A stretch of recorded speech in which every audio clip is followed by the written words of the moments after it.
Սևանա լճից այս տարի կթույլատրվի իրականացնել Սիգի 550 տոննա արդյունագործական որս։ Այդ նպատակով ժամկետ է սահմանվել փետրվարի 6-ից մինչև նոյեմբերի 20-ը։ Շրջակա միջավայրի փոխնախարարը զեկուցեց, որոշման հիմքում 2025-ին գիտական կենտրոնը իրականացրած Սևանա լճում ձկան պաշարների հաշվառման տվյալներն են։ 25 թվականի տարեվերջին լճում Սիգի ընդհանուր պաշարը կազմել է 3591.8 տոննա, որից արդյունագործական ողջ պաշարը կազմել է 1373.9 տոննա։ Գիտական կենտրոնը ըստ պայմանագրի 26 թվականի ամռանը կիրականացնի ուսումնասիրությունների երկրորդ փուլը, որի հիման վրա կսահմանվի հավելյալ չափականակ աշնանային որսաշրջանի համար։ 2026-ին Սիգի ձկնատեսակի համար բնօգտագործման վճարը 1 կիլոգրամի դիմաց սահմանվել է 200 դրամ, նախկին 65 դրամի փոխարեն։ Բնօգտագործման վճարները կվճարվեն ոչ թե փաստացի օգտագործված ծավալի, այլ տրամադրված չափականակի համար։ Այս տարիներին աճել են եւ որսի սահմանաչափերը եւ փաստացի որսված ձկան չափականակները։ 2025 թվականին մենք ընդհանուր սահմանել ենք 1123 տոննա որսի թույլատրելի չափականակ 3 փուլով։ Առաջի փուլում 314 տոննա, երկրորդ փուլում 189 տոննա եւ երրորդ փուլում 620 տոննա։ Փաստացի որսվել է 1103 տոննա, վճարվել շուրջ 72.5 միլիոն դրամ բնօգտագործման վճար։ 24 թվականին ընդհանուր չափականակը կազմել է 679 տոննա, երկու փուլով 257 եւ 422, փաստացի որսվել է 652.5 տոննա, վճարվել 44.1 միլիոն դրամ։ Վերանայվում են ԲԿ-ների նկատմամբ աշխատանքային հարաբերություններում դրվող պահանջները։ Հաջորդ հարցը զեկուցեց առողջապահության նախարարը, ընդգծելով նաև, որ կընդլայնվեն բժշկական կազմակերպությունների գործադիր մարմիններում ընդգրկվող անձանց մասնագիտական կրթության վերաբերյալ պայմանները։ Շատ կարևոր է, որ պետական մասնաբաժին ունեցող բժշկական կենտրոնները լինեն ֆինանսապես կայուն, առողջ, զարգացող, ապահովեն նաև պետությանը շահաբաժինների վճարման ուրեմն անընդհատ ավելացող արդյունքներ եւ մենք էլ ունենանք չափելի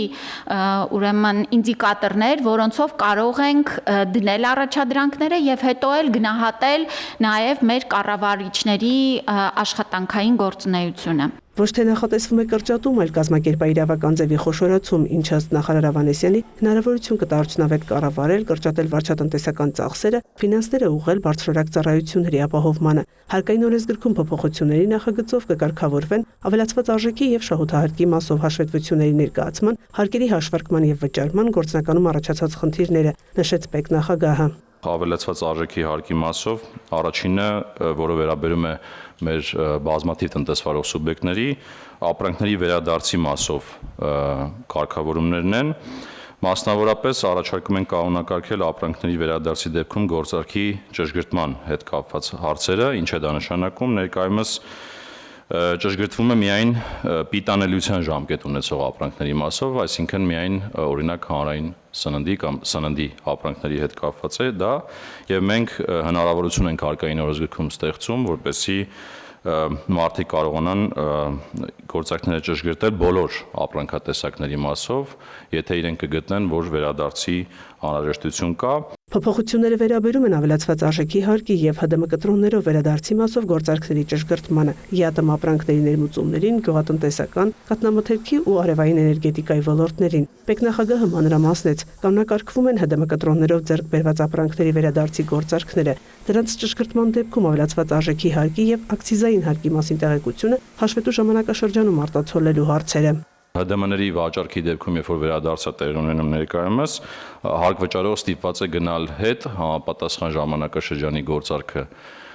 ճշգրտել իր բոլոր հետևանքներով, այս կարգավորումով վերադարձը դարձնում են գործարքի առանձին տեսակ։ Պետնախագահի խոսքով ավելացված արժեքի հարկից ազատման արտոնություն է առաջարկվում կիրառել համայնքներին նվիրատվությամբ ապրանքների մատակարարման մասով։ Ներկայում ավելացված արժեքի հարկից ազատվում է միայն պետությանը տրված նվիրատվությունը։ Արևային էներգետիկային առնչվող փոփոխությունը վերաբերում է ինքնավար արտադրողներին։ Խոսքը մինչև 150 կՎտ էներգիա արտադրող ենթակառուցվածքների մասին է։ Էներգիայի ավելցուկի մասով շահութարկ չի վճարվում, բայց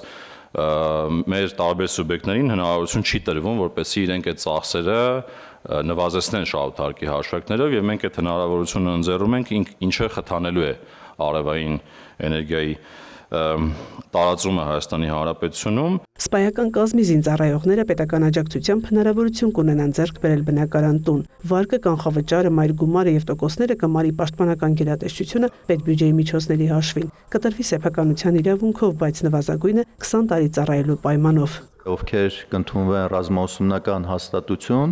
կավարտեն, կնշանակվեն Պաշտպանության նախարարության համակարգում կամ ազգային անվտանգության ծառայության սահմանապահ զորքերում ծառայության, մենք տրամադրելու ենք հավաստագրեր, որի միջոցով իրենք հնարավորություն կունենան ընտրելու իրենց բնակարանը կամ բնակելի տունը առաջնային կամ երկրորդային շուկայից։ Հավաստագրով զինծառայողին հասանելի գումարը որոշվելու է Երևանում 80 քառակուսի մետր տարածքով անշարժ գույքի արժեքով, որն այս պահին կազմում է 35 միլիոն դրամ։ Զինծառայողը հնարավորություն կունենա գույքը ձեռք բերել ոչ միայն Երևանում, այլև մարզերում։ Սա գործող ծրագիր է, մենք շրջանակն ենք փոխում, թե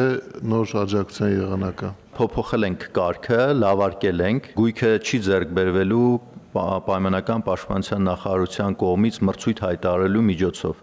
որտեղ կան մասնակցեն կառուցապատողներ։ Այսինքն մենք սրանով հանդերձ հնարավորություն ենք տալի, որպեսզի զինծառայողը նախ եւ առաջ ինքը իր ընտրությունը կատարի։ Չզեկուցվող նախագծով գործադիրը որոշեց 100 տարեկան անձանց հատկացնել 1 միլիոն դրամ, արժևորելով նրանց կենսափորձը, վաստակը։ Մեկ դարը բոլորած 71 քաղաքացիներից 29-ը ապրում է Երևանում, 42-ը մարզերում։ Մայա Խաչատրյան, լուրեր։